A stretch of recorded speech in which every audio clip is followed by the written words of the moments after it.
बहुत समय पहले भारत के मेघालय राज्य के एक गांव में एक संत रहते थे जिनका नाम रामदास था।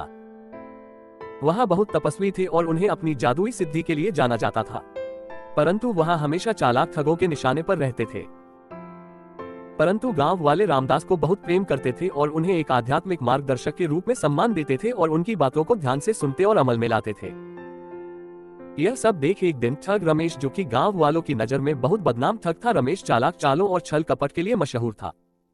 वह हमेशा अपने गांव का चोरी किया सामान दूसरे गांव में बेच दिया करता था। लेकिन रमेश को संत रामदास बिल्कुल पसंद नहीं थे और वह उनकी छवि को खराब करना चाहता था। रामदास के भोलेपन को नजर में रखते हुए रमेश को एक तरकीब नजर आई और उसे अपने फायदे के लिए इस्तेमाल करने की संभावना दिखाई दी। एक दिन रमेश ने भेष बदलकर संत रामदास के आश्रम में जाकर रामदास से आग्रह किया कि वह उसको अपना दास बना ले और आश्रम की सेवा के लिए उसको रख ले। रामदास उसके लिए मान गए।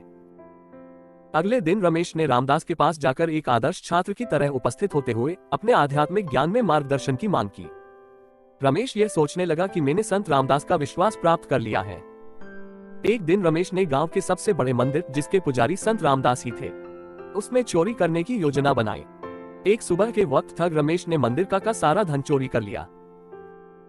रमेश ने मंदिर की आवश्यक चीजों को भी चोरी कर लिया था। जब चोरी के बारे में गांव वालों को पता चला तो वह बहुत परेशान हुए और सारा आरोप संत रामदास पर लगा दिया गया, क्योंकि मंदिर की मरम्मत के लिए गांव वालों ने धन एकत्रित किया था। यह सब देख संत रामदास को भी यकीन हो गया कि यह सब ठग रमेश ने ही किया है। रामदास की यह बात ठग रमेश ने सुन ली थी, परंतु एक बार फिर रामदास की बात मानते हुए धनराशि इकट्ठा करने के लिए गांव में एक आयोजन हुआ जो मंदिर के लिए धन की आवश्यकताओं को पूरा करने के लिए सहायक था। रमेश यह भी अपनी चालाकी से धन एकत्रित करना चाहता था और संत रामदास की छवि खराब करना चाहता था।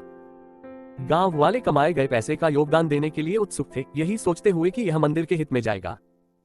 शायद उन्हें यह नहीं पता था कि ठग रमेश की नजर गांव वालों के धन पर है। जैसे ही मंदिर में धन आया, कुछ ही समय बाद रमेश ने सारा धन वापस चोरी कर लिया। उसी बीच एक जिज्ञासु और यह सब होने वाली घटना पर ध्यान से नजर रखने वाला छात्र मोहन रमेश की गतिविधियों को चुपचाप देख रहा था। मोहन को अनुभूत हुआ कि कुछ गड़बड़ है और उसने आगे की जांच करने का फैसला किया। उसने रमेश का पीछा किया और उसके द्वारा छिपाया गया धन पैसों से भरी गुफा तक पहुंच गया। उसने देखा कि गांव वालों का सारा धन यही छिपा हुआ है। यह सब देख वह हैरान हुआ और वहां से भाग गया। मोहन, जिससे रमेश की असली इरादे का पता चल गया था, वह जल्दी से गांव पहुंचा और गांव के नागरिकों को उस गुफा का रास्ता बता दिया। सब गांव वाले रात के समय उस गुफा की ओर गए और सारा धन वापस लेकर आ गए। अगले दिन जब रमेश उस गुफा में पहुंचा तो उसको सारा धन गायब देख वहां बहुत गुस्सा हुआ, परंतु अब गांव वालों को उनका सारा धन मिल चुका था।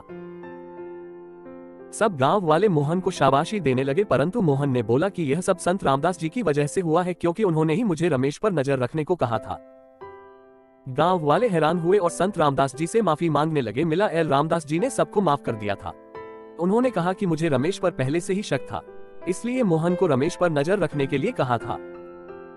रमेश जब गांव में आया तो अपनी योजना की विफलता को महसूस करते हुए रमेश ने अपनी चोरी और धोखाधड़ी की गलती को स्वीकार किया और सब गांव वालों के सामने माफी मांगी। गांव वाले अपनी मेहनत से कमाए गए पैसे वापस मिलने के लिए रामदास के आभारी थे।